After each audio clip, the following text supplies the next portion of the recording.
What's up, guys? This is TwinSnakes007 from SICommunity.com. I'm going to be doing a tutorial on ICE IK. So let's just get started. So IK is inverse kinematics. We're going to traditionally you would just set up a skeleton 2D chain, 3D chain, right? But what we're going to do is set up that hierarchy all in ICE. So let's get some implicit bones, right? I'm gonna look at this from the top because I like the top. We're gonna do a 2-bone IK. 2-bone IK is 2 bones and a target. So I'll change you to bone 1, bone 2, and bone target. I'm hitting Alt right arrow to move down the tree. Alt to right arrow. So we'll need somewhere for our rig to sit. So we'll create a null. Right. We'll call that nice rig. Right. So let's create our rig on there. So let's get the 2-bone IK node. Boom. And that's in the ICE kinematics work group. So anyway, 2-bone IK. As you can see, I placed my bones in arbitrary positions and give them different lengths. So this will be, say, 2. This one you can be 2.5, and we'll leave the target at length of 1. So when you're working with IK rigs and ICE, it's best to construct a tree so that it's easily transferable to other models and rigs and stuff. Transfer your rig to other models. So we're going to be setting this up a little different. So we're going to be using ICE's naming convention. So let's just get these 3 items in. Actually, we'll put the target up here. So this outname is, and I think Steve Blair just did a video on this. This outname is whatever information is in this property. So when you plug the outname into something, it goes and finds whatever this property is, and that's what it passes along. So we're going to use that convention in setting up this ICE tree. So the 2-bone IK wants a position, a transform and a length, and a transform and a length. So from our target, we need to get its position. So instead of saying this, which is, let's say, target global transform position, instead of this string saying all of that, I'll delete it so I can show how to do it a different way. Instead of it saying bone target Kenny global position, we already have the bone target.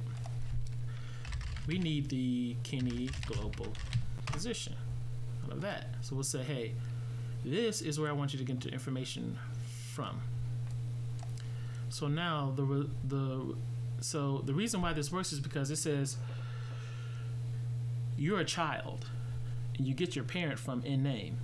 It's basically, I mean, there's probably other ways to describe it, but that's the best way I can think of, is that you and of yourself is not the totality of the information that we're looking at. You have a parent, and a parent is here. So when this resolves, it resolves to bone underscore target Kenny global position, not just Kenny global position. So we can take that, plug that right in. So we'll do the same for these two. They need transforms and lengths. So we'll get another get data. This just needs Kenny global, and we'll grab another one, and this one needs the length. Okay. So watch this. So bone 1, we get its Kenny global, and bone 1 is a bone, so it has a length parameter. We get its length, and we can just plug those right in. Done. So we can just take these 2 nodes, copy them, do the same thing. Put the name in here. And put the values through. That's the power of ICE. You know, it's just we're getting implied data. So if I want to take this, if I want to take this ICE rig and put it on another set of bones, all I have to do is copy this ICE tree and just replace these bones with something else, and I'll get the same functionality. And that's the powerful part of ICE. It's just so sweet. So this IK chain is done. We just need to apply the results and we'll be working. We'll be good to go. I'm going to take this target and move it off before we hook everything up so you can see what this node is, what this two-bone IK node is doing.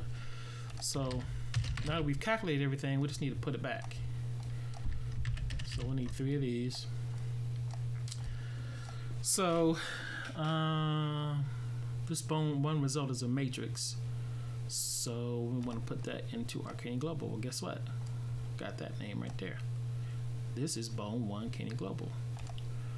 And bone 2's Kenny Global's right here. Put that in there. We'll just take the values. Bone 1 result, boom. Bone 2 result, boom. Now what this chain tip is that traditionally in you know, if you want to constrain the target to the end of the bone chain, that's what this information represents. If not, then it'll float away. So I'll just hook everything up and then show you. So look what happens. So here's bone 1. Here's bone 1. Here's a target. Watch what happens when we set bone 1's information now. Boom. Bone 1 rotated and orientated so that it's pointing at the target.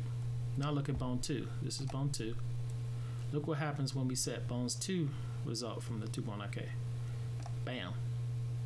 What happened was the 2-bone IK said, well, I know bone 1's transform. I know where it's sitting at. I know how long bone 1 is. So that's where it gets where bone, and so it takes those 2 pieces of information and calculates where bone 2's transform should be positioned, and that's why I moved it to the end of the tip of that bone. So now we have IK. It's working, right? But as you can see, the target is not connected. So if this is a foot, you know, it's like the foot coming off.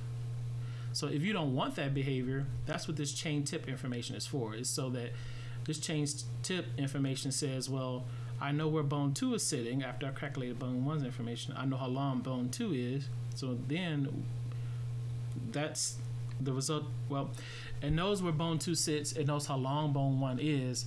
And so from that, it can calculate where the target should sit if we wanted to constrain it. See? So it's not constrained now, right? So let's go ahead and set that up so we can use that information. So we need the Kenny Global of our target, because remember, you can't set just the position. You have to set the entire Kenny Global object. So we'll go get some conversion nodes and push you out a little bit. Go get some conversion nodes and we'll say, okay, give us the Kenny Global of the target, right? And plug that into there. Give us the Kenny Global of the target. And now we want to take all this information except translation, because we have a calculated translation. So what I'll do is, so I want to just move this off so you can see it work.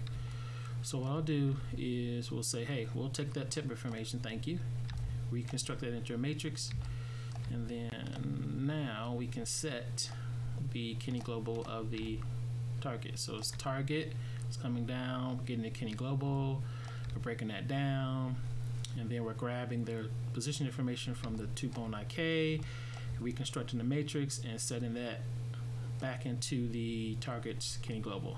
Now watch this. Bam. Now when I move, the target is constrained to the foot. Now our foot is no longer broken. And that's ICE AK.